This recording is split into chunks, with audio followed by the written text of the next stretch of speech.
Ada, if I break up with my fiancée after she showed a startling change of behavior after getting engaged? I am 32.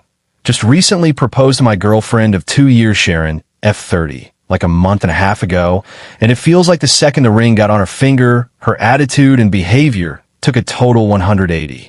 The entire time we were dating, we seemed exceptionally compatible, and at least it seemed we shared common beliefs and morals. 7 weeks ago, I proposed, and she said yes, and I felt like it was the happiest moment for the two of us. But not even a week later, it's like her attitude totally flipped. I thought I knew all her friends, but one day I came home and there were 6 women I've never seen before, and Sharon introduced me to them.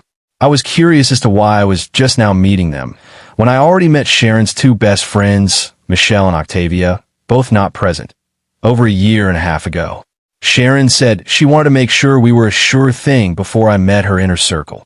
I found this strange, not to mention it was a weeknight, and they were quickly draining my wine rack of wine.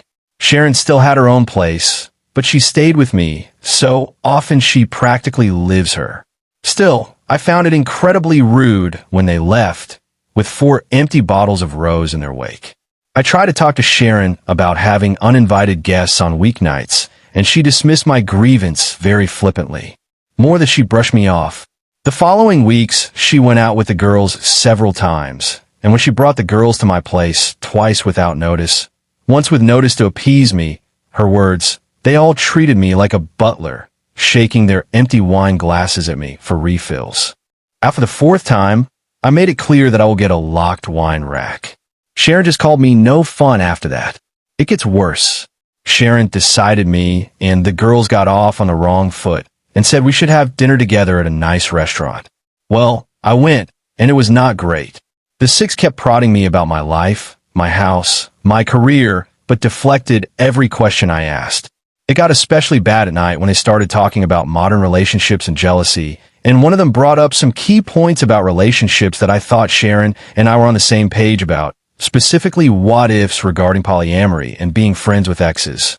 To my shock, Sharon said we shouldn't be too hasty on such decisions, which was a total 180 to how she expressed herself on these things only a month prior, where she was vehemently against keeping ex-intimate partners in friend circles and was staunchly monogamous. The worst part was when the bill arrived, Sharon announced it should be together and slid me the check. I told her she can't be serious, and we got into a bit of an argument. I ended it by putting my amount down in cash and walked out, leaving them to figure out the rest of the bill. The next days after that, Sharon kept calling me toxic and fragile, but every time I even pushed at it, she would give an apology and promise she was just stressed at work. It's nuts. We haven't even planned the wedding yet. The worst part was this Monday, when at work, I got a Nest doorbell alert, checked and saw Sharon and one of her 6 new friends arriving at my place, going in and exiting with my golf clubs. This was a gift from my father, and it cost a pretty penny too, so Sharon lending it out without my permission got me pissed. I immediately called Sharon and told her and her friend to return the clubs. Sharon tried to gaslight me with, but you promised to lend the clubs to her boyfriend, remember? I told her the club's cost would move it into a serious crime, and her friend had an hour to return them or the cops would be called. Sharon kept insisted she got my permission, and I told her to cut the crap. Well, not 45 minutes later, I got another notification of Sharon and her friend coming back with the clubs and going inside, leaving them, Sharon's friend flipping off the Nest doorbell on the way out. I got home and saw Sharon's friend literally just threw the clubs and back on the living room floor. Sharon tried to talk to me about my toxicity again, and I told her again to cut the crap. I said if I knew this was how she was, I would have never proposed. That seemed to freak her out, and she again insisted that she was stressed from work, but I wasn't buying it anymore. I told her to return the ring and her key, and we would talk about our relationship this weekend. She cried and begged me not to cancel the engagement, and insisted that it was just stress. I told her again we will talk about it this weekend. She finally relented. I had my house rekeyed anyways after she left, just to be safe.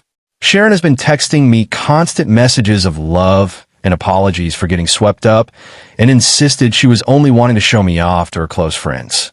I don't know, I'm just not buying it. The same close friends have been sending me texts daily, calling me toxic and fragile again, saying they knew I wasn't man enough for Sharon or secure enough to share her with friends. A few of my friends that knew Sharon the entire 2 years we were dating were surprised and can't believe she turned hide this quick, and that there must be something missing, or that I am leaving something out. They say I must have said something to trigger her friends to act like this, and I had to have been the AH somewhere along the process. I don't know, it's a lot to take from all directions right now. Sharon's been gone now for an hour. Breakup is official. I have the ring back. I did talk to Michelle via Facebook, and Michelle said her and Octavia were cousins of Sharon, and Michelle also said she knew the six and didn't care for them. Michelle didn't say much more than that. I did meet Sharon's parents, and they both seemed to like me, and the topic of Michelle and Octavia never came up around them. None of our finances were intermingled yet, but it was planned for later this month, which won't happen. I invited 3 of our mutual friends, Casey, John, and Mike, to be here when Sharon got here. Sharon showed up and was surprised to see we had company. I said they were here for both of our sakes. Sharon wanted to phone 3 of the 6 to come over to even things out, and I refused, and I used the club theft as a reason. Sharon sat on the couch very dramatically and then asked if I really wanted to make this public. I outright asked why she changed so much after the engagement and why she hid the existence of the 6. Sharon then went in again about how she insulates her inner circle until a partner is vetted. I called BS. I met her parents. What's more inner circle than your parents? Sharon tried to deflect, but I wouldn't have it. I pointed out how for the last month, her fringe dropping by cost me nearly $500 in wine, which she, by the way, made no attempt to reimburse. I also pointed out her trying to make me pay an 8-person dinner bill without asking me first. She again said she wanted to show how great a guy I was and how she clearly misjudged me and was disappointed in my attitude. I then asked about the clubs.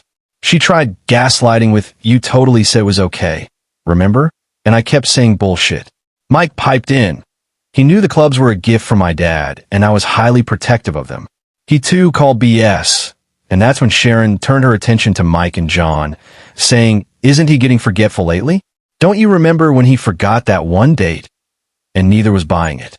I finally said that forget postponing the wedding or canceling the engagement. The entire relationship is going to end if she isn't going to be straight with me.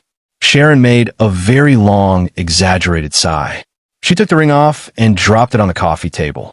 She got up to leave and said, "You're never going to find someone as good as me," and to send her stuff to her apartment. She left, and Casey, John, and Mike were totally stunned. All I could say was, "Believe me now. We ordered pizza and are waiting for it to arrive now." I'm still utterly shocked and confused by Sharon's attitude.